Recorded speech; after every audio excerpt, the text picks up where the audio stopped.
Halo guys, selamat datang kembali di channel YouTube kami. Pada kesempatan kali ini, kami dari kelompok 5 akan menjelaskan tentang metode Welford. Nah, sebelumnya kalian udah pada tahu belum sih apa itu metode Welford dan kenapa kita harus menggunakan metode Welford? Padahal banyak banget metode-metode lain yang bisa kita gunakan. Nah, di video kali ini kami akan menjelaskan secara detail dan lengkap tentang metode Welford. Maka dari itu disimak baik-baik ya. Nah, yang pertama ada definisi. Suatu algoritma yang digunakan untuk menghitung variansi itu memainkan peran utama dari statistik dan komputasi. Kesulitan dalam membuat algoritma yang baik disebabkan karena rumus untuk variansi tersebut melibatkan sum of square yang dapat menyebabkan ketidakstabilan numerik serta meluapnya aritmatika saat berhadapan dengan nilai-nilai yang besar. Nah, untuk mengatasi hal tersebut, maka dari itu kita menggunakan metode Welford. Metode Welford sendiri pertama kali diusulkan oleh B.P. Welford pada tahun 1962 dan dijelaskan oleh Donald Knapp dalam magnum opusnya. Metode Welford adalah metode single pass yang dapat digunakan untuk menghitung varian atau standar deviasi. Nah, selanjutnya apa sih keunggulan dari menggunakan metode Welford dibandingkan dengan metode-metode lainnya? Keunggulan yang pertama, metode Welford untuk menghitung variansi dalam single pass memeriksa setiap nilainya itu hanya sebanyak satu kali. Nah, untuk keunggulan yang kedua, metode Welford itu memberikan perkiraan yang akurat tentang mean dan variansi tanpa harus menyimpan banyak data dalam memori. Nah, untuk keunggulan yang ketiga, metode Welford itu lebih stabil secara numerik daripada metode-metode standar. Nah, hal ini disebabkan karena metode Welford tidak memiliki squared, karena yang digunakan dalam metode Welford itu untuk menghitung suatu varian, bukan untuk menghitung suatu standar variansinya. Nah, selanjutnya ada rumus yang digunakan dalam metode Welford. Rumus-rumus yang digunakan dalam metode Welford itu dapat diturunkan dengan melihat perbedaan antara sum of square untuk sampel n dan n-1. Dari definisi, kita sudah mendapatkan di mana nilai dari Sn kuadrat itu sama dengan sigma I sama dengan 1 sampai dengan n dari xi min xn dikuadratkan dibagi n-1. Jika kita turunkan rumus tersebut, kita akan mendapatkan suatu identitas, yaitu n-1 dikali Sn dikuadratkan sama dengan sigma I sama dengan 1 sampai dengan n dari xi dikuadratkan ditambah xn kuadrat dikurang 2x2 dikali xn. Nah, nilai ini akan sama dengan sigma I sama dengan 1 sampai dengan n dari xi dikuadratkan dikurang nxn dikuadratkan. Lalu kita masuk ke ketentuan Welford. Di sini udah ada rumusnya, yaitu n-1 kali variansi dari n dikurang n-1 kali variansi dari n-1. Nah, di sini kita masukkan. Nah, kenapa bisa dapat ini? Kita akan coba jabarkan ya, gimana bisa dapat yang bawah ini.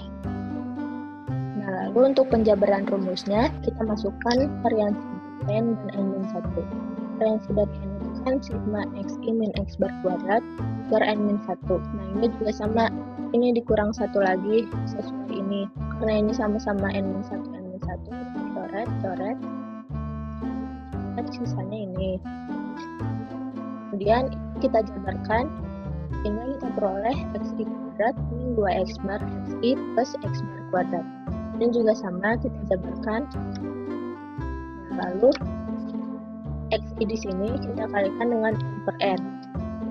Sigma dari x per n itu sama dengan x bar. Untuk yang ini juga sama. Nah, maka kita peroleh min 2n x bar kuadrat. Min 2 plus sama dengan min 2 plus 1 sama dengan min 1. Ini kita peroleh ini. Untuk sigma x dari 1 sampai n ini kita jadikan dari 1 sampai n-1 saja dengan cara suku ke n dikeluarkan dan tetap dikuadratkan. lalu ditambahkan lagi dengan sigma dari x kuadrat 1 sampai n-1. Ini kita isi ulang sehingga kita dapat ini. Karena ini kan plus minus, kita bisa coret. Nah, sehingga kita dapatkan xn kuadrat min nx bar kuadrat dari n ditambah n-1 kali x bar kuadrat dari n-1.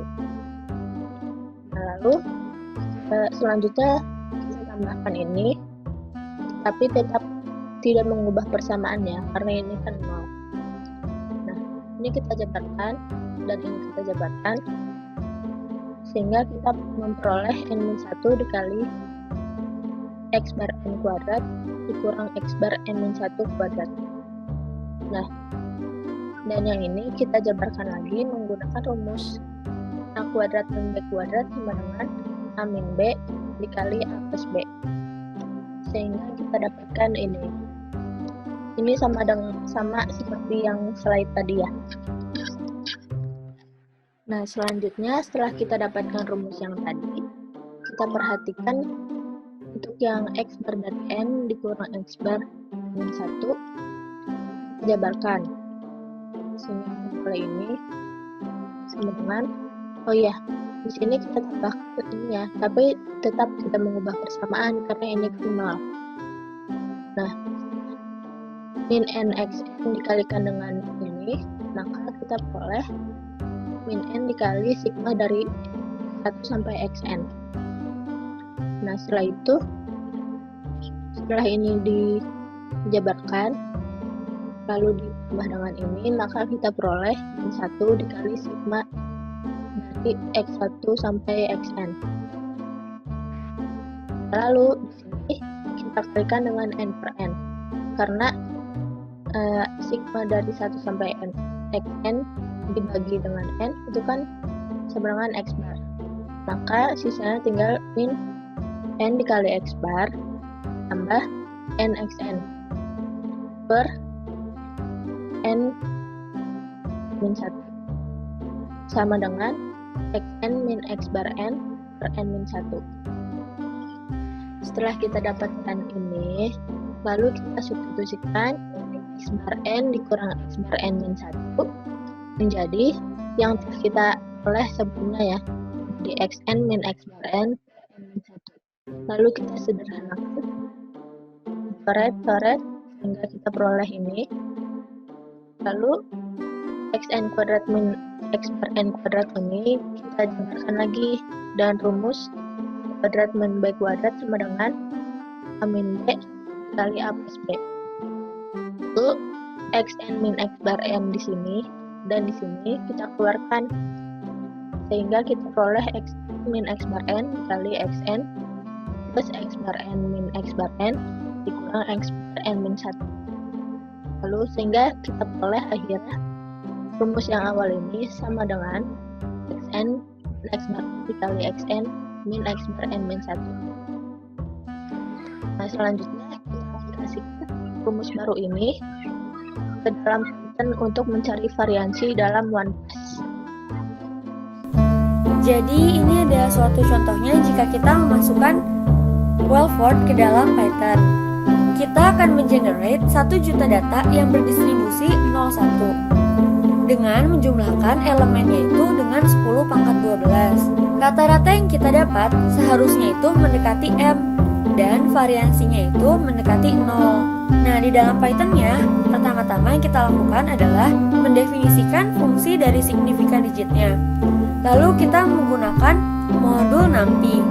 Kita bangkitkan bilangan random dari 0 sampai dengan 1 sebanyak 1 juta. Lalu kita jumlahkan dengan 10 pangkat 12.